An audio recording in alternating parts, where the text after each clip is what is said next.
Gloire au Seigneur. Est-ce que nous pouvons l'acclamer?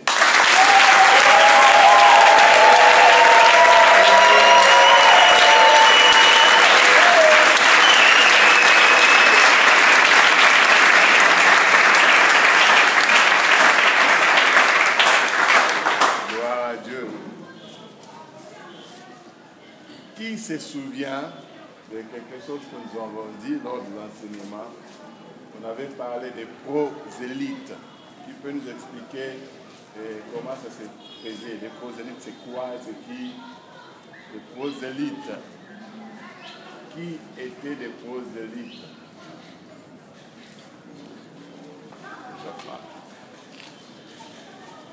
Ok. Néhémie? Les prosélytes sont des personnes non juives converties au judaïsme. Les prosélytes sont des personnes non juives converties au judaïsme. Quand ils se convertissaient, qu'est-ce qui s'est passé? Quand ils acceptaient de devenir juifs, d'entrer dans la religion juive, qu'est-ce qui était fait comme cérémonie? Oui. Ils étaient aussi baptisés. Avant leur baptême, qu'est-ce qu'on faisait? Oui. Avant leur baptême. Ok. Avant leur baptême, on lisait les Écritures et après, on les baptisait. C'est pas ça? Ok. Il faut vous rappeler de ces choses. Alors nous aussi, à l'époque de Jésus-Christ, qui a institué les baptêmes, nous voulons faire de vous des chrétiens. Nous voulons faire de vous des hommes et des femmes identifiés en ce qu'il a fait par sa mort, son ensevelissement et sa résurrection. Alors nous voulons vous lire aussi les Écritures qui parlent de ce que vous voulez faire en ces jours. Alors, ceux qui ont leur Bible, vous allez prendre ces longs passages que nous allons lire. Prenez vos Bibles, nous allons lire dans Romains, le chapitre 6. Et puis, je lis Romains, chapitre 6, dans tous les chapitres. Et puis, nous allons lire le deuxième épître de Paul aux Corinthiens, le chapitre 5, verset 1er à 20. Donc, c'est ce que nous allons lire maintenant pour commencer notre séance. Romains chapitre 6. La Bible dit ceci. La grâce, loin d'autoriser les péchés, délivre de l'empire du péché. Que dirons-nous donc? Demeurions-nous dans les péchés afin que la grâce abonde? Loin de là. Nous qui sommes morts au péché, comment vivrions-nous encore dans les péchés? Ignorez-vous que nous tous qui avons été baptisés en Jésus-Christ, c'est en sa mort que nous avons été baptisés. Nous avons donc été ensevelis avec lui par le baptême en sa mort, afin que comme Christ est ressuscité des morts par la gloire du Père, de même, nous aussi, nous marchions en nouveauté de vie. En effet, si nous sommes devenus une même plante avec lui par la conformité à sa mort, nous le serons aussi par la conformité à sa résurrection. Sachant que notre vieil homme a été crucifié avec lui, afin que le corps du péché fût détruit pour que nous ne soyons plus esclaves du péché. Car celui qui est mort est libre du péché. Or, si nous sommes morts avec Christ, nous croyons que nous vivrons avec lui aussi. Sachant que Christ, ressuscité des morts, ne meurt plus, la mort n'a plus de pouvoir sur lui. Car il est mort, et c'est pour les péchés qu'il est mort, une fois pour toutes. Il est revenu à la vie, et c'est pour Dieu qu'il vit. Ainsi, vous-même, regardez-vous comme mort au péché et comme vivant pour Dieu en Jésus-Christ. Alléluia. Regardez-vous comme mort au péché. Vous n'avez plus droit au péché. Vous vivez pour Jésus-Christ. Alléluia. Vivant pour Dieu en Jésus-Christ. Que le péché ne règne donc point dans votre corps mortel et n'obéissez plus à ses convoitises. Les péchés à ses convoitises.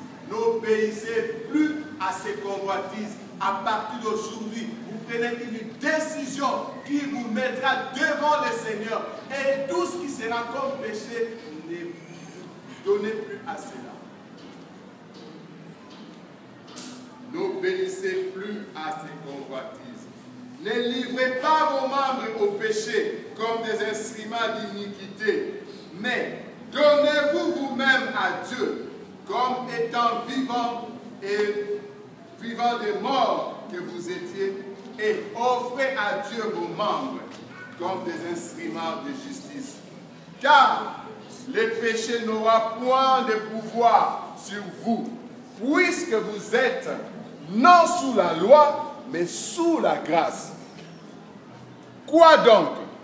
Pécherions-nous parce que nous sommes non sous la loi, mais sous la grâce? Loin de là.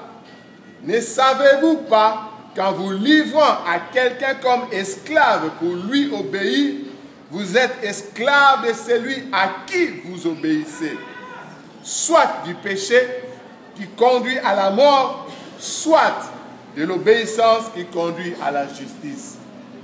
Choisissez l'obéissance qui conduit à la justice.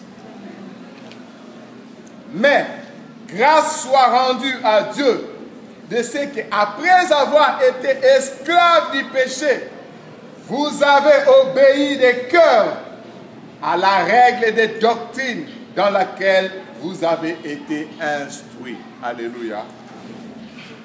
Ayant été affranchis du péché, vous êtes devenus esclaves de la justice. Je parle à la manière des hommes à cause de la faiblesse de votre chair. Nous sommes humains, nous avons des faiblesses. Voilà pourquoi la parole de Dieu est en train de nous exhorter en ce moment. Ne soyons plus esclaves du péché. Alléluia. Je parle à la manière des hommes à cause de la faiblesse de votre chair, de notre chair. De même donc, vous avez livré vos membres comme esclaves à l'impureté et à l'iniquité pour arriver à l'iniquité. Ainsi maintenant, livrez vos membres comme esclaves à la justice pour arriver à la sainteté. Alléluia. Car lorsque vous étiez esclaves du péché, vous étiez libres à l'égard de la justice.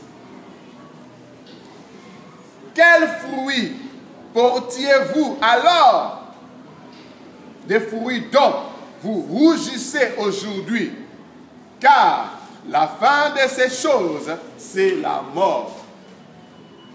Ne revenez plus à ces choses, car c'est la mort qui viendra. Comme vous avez dit à certaines personnes parmi vous, si vous revenez à ce que vous venez d'abandonner, c'est la mort qui viendra. Mais, maintenant, étant affranchi du péché et devenu esclave de Dieu, vous avez pour fruit la sainteté et pour fin la vie éternelle. Alléluia. Si vous retournez au péché, vous n'aurez plus comme fruit la sainteté. sera la condamnation. Et vous n'aurez plus pour fruit la vie éternelle, mais les tourments. Choisissez de marcher dans la sainteté. Car le salaire du péché, c'est la mort. Mais le don gratuit de Dieu, c'est la vie éternelle en Jésus-Christ, notre Seigneur. Alléluia. 2 Corinthiens, chapitre 5. 2 Corinthiens, chapitre 5.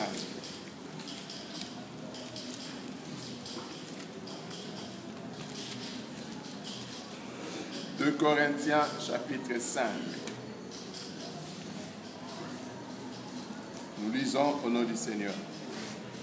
Nous savons en effet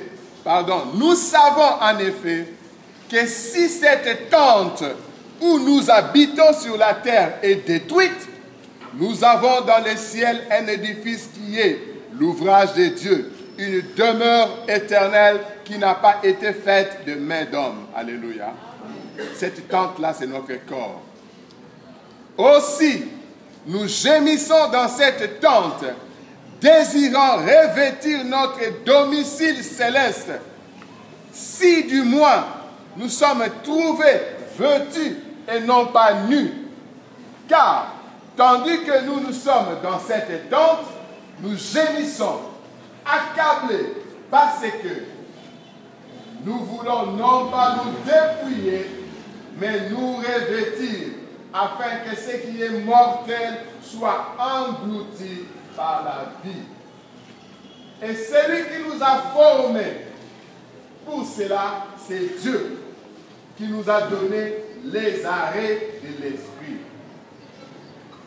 Nous sommes donc toujours pleins de confiance et nous savons qu'en demeurant dans ces corps, nous demeurons loin du Seigneur, car nous marchons par la foi et non par la vue. Nous sommes pleins de confiance et nous aimons mieux quitter ces corps et demeurer auprès du Seigneur. Alléluia. C'est pour cela aussi que nous nous efforçons de lui être agréables, soit que nous demeurions dans ces corps, soit que nous les quittons. Car il nous faut tous comparaître devant le tribunal de Christ, afin que chacun reçoive selon le bien ou le mal qu'il aura fait étant dans son corps. J'aimerais que vous puissiez, lors de votre jugement, bénéficier des faveurs que le Seigneur va vous accorder, non le jugement à cause de ce que votre corps aura fait. Bannissez, oubliez, ne revenez plus à ce que votre corps vous pousse à faire. Alléluia. Connaissant donc la crainte du Seigneur, nous cherchons à convaincre les hommes. Dieu nous connaît et j'espère que dans vos consciences, vous nous connaissez aussi. Nous ne nous recommandons pas de nouveau nous-mêmes auprès de vous, mais nous vous donnons occasion de vous glorifier à notre sujet, afin que vous puissiez répondre à ceux qui tirent gloire de ce qui est dans les apparences et non dans les cœurs. En effet, si je suis hors des sens, c'est pour Dieu. Si je suis de bon sens, c'est pour vous. Car l'amour de Christ nous presse parce que nous estimons que si un seul est mort pour tous, tous donc sont morts. Alléluia. Et qu'il est mort pour tous afin que ceux qui vivent ne vivent plus pour eux-mêmes, mais pour celui qui est mort et ressuscité pour eux. Alléluia. Qui est mort et ressuscité pour nous, vivons pour lui.